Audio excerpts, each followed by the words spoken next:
ভালোবাসা এত সস্তা নয়।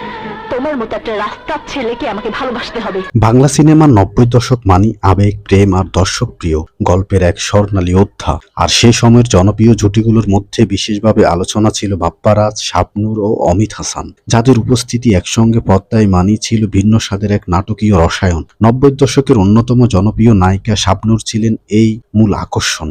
তার সহজ সরল অভিনয়, মায়াবী চেহারা এবং আবেগঘন অভিব্যক্তি দর্শকের মন জয় করেছিল খুব সহজে। প্রেম, কষ্ট কিংবা দ্বন্দ্ব সব ধরনের দৃশ্যেই তিনি ছিলেন অনবদ্য। বাপ্পারাজকে দর্শকরা দেখেছেন এক ধরনের সংবেদনশীল রোমান্টিক চরিত্রে। শাবনূরের সঙ্গে তার জুটি ছিল নরম, আবেগময় এবং বাস্তবধর্মী। তাদের প্রেমের দৃশ্যগুলোতে থাকতো এক ধরনের সরলতা, যা দর্শকদের নজরে জীবনের সঙ্গে মিল খুঁজে নিতে সাহায্য করত। অন্যদিকে অমিত হাসান ছিলেন সেই তৃতীয় শক্তি, যিনি গল্পে আনতেন টান টান উত্তেজনা, কখনো নেগেটিভ কখনো জটিল প্রেমিক। তার চরিত্রগুলো গল্পের দ্বন্দ্ব তৈরি করত, যা পুরো কাহিনীকে আরো আকর্ষণীয় করে তুলত।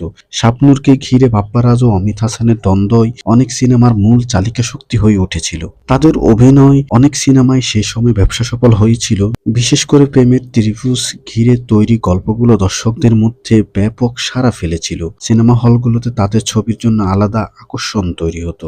বাপ্পারাজ ও শাবনূর ও অমিত হাসান এই তিনজন শুধু আলাদা আলাদা তারকা নন, তারা একসঙ্গে তৈরি করেছিলেন এক অনন্য রসায়ন, যা 90 দশকে বাংলা সিনেমাকে দিয়েছিল আলাদা মাত্রা।